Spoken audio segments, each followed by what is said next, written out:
Hello बच्चों, चलिए प्रश्न को समझते हैं। कोई ग्रह सूर्य के परितः v मीटर प्रति सेकंड की चाल से t सेकंड में एक चक्कर पूरा लगाता है।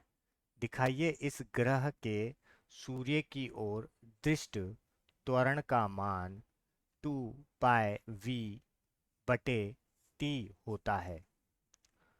तो सर्वप्रथम हम क्या करेंगे, यहाँ पर मुख्य अवधारणा की बात करेंगे। तो मुख्य अवधारणा यहाँ पर होगी हमारा अभिकेंद्र त्वरण। अभिकेंद्र त्वरण क्या होता है? किसी कण को वृत्तीय पथ पर वृत्तीय पथ पर गति करने के लिए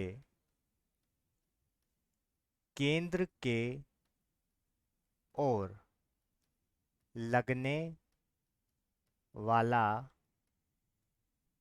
त्वरण अभिकेंद्र त्वरण कहलाता है। अभिकेंद्र त्वरण कहलाता है। इसी त्वरण को हम क्या भी कहते हैं? त्रिज्यीय त्वरण या दिष्ट त्वरण भी कहते हैं। मतलब कोई अगर पिंड एक समान चाल से चल रहा है तो उसके केंद्र की तरफ जो लगने वाला त्वरण है उसे अभिकेंद्रीय त्वरण कहते हैं। अब चलते हैं हम हल की तरफ। हल में हमें सबसे पहले हमें क्या दिया हुआ है उसकी बात करते हैं। तो हमें दिया हुआ है कि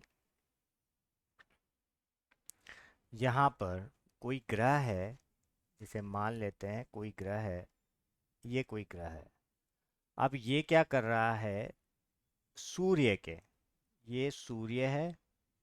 ये सूर्य के चारों ओर क्या लगा रहा है? चक्कर लगा रहा है। और ये ग्रह है। इस सूर्य के चारों ओर ये जो चक्कर लगा रहा है ये एक समान चाल से लगा रहा है। मतलब इसकी जो चाल है वो दे रखी है v मीटर प्रति सेकंड इसकी चाल से लगा रहा है। और ये जब एक चक्कर लगा लेता है तो इसका जो आवर्त काल है वो हमें क्या दे रखा है? एक चक्कर में लगने वाले समय को आवर्त काल कहते हैं। वो हमें कैपिटल टी दे रखा है। ठीक है। तो ये सारी चीजें हमें दे रखी है। ठीक है। तो अगर अब हम यहाँ पर बात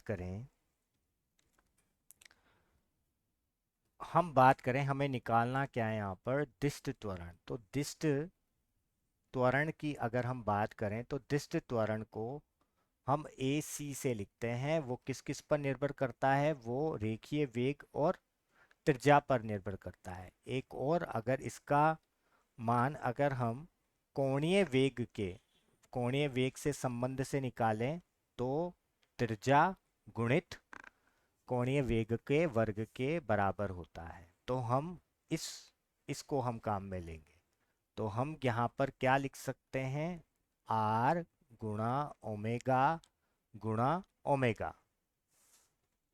अब हमें पता है कि कोणीय वेग, अगर मैं किसकी बात करूं? कोणीय वेग की बात करूं तो कोणीय वेग जो होता है उस कोणीय वेग को कोणीय विस्थापन बटे समय के बराबर होता है। तो कोणीय विस्थापन अगर हम एक चक्कर के लिए देखेंगे तो किसी भी पिंड का कोणीय विस्थापन अगर हम एक पूरे चक्कर के लिए देखेंगे तो वो कितना आएगा? 2 पाई आएगा। और उसमें लगने वाला समय क्या होगा? आवर्तकाल होगा। तो हम ओमेगा को यहाँ से उठाकर इस समीकरण में रख देंगे।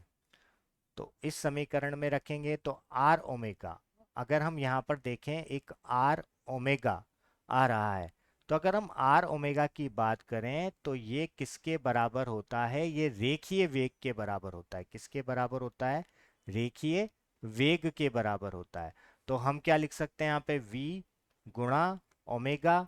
और ओमेगा की जगह हम क्या लिख सकते हैं? 2 पाई बटे टी। तो हमारा जो आ जाएगा वो आएगा 2 पाई v बटे टी। और यही हमारा उपयुक्त उत्तर होगा। मैं आशा करता हूँ आपको समझ आया होगा। धन्यवाद।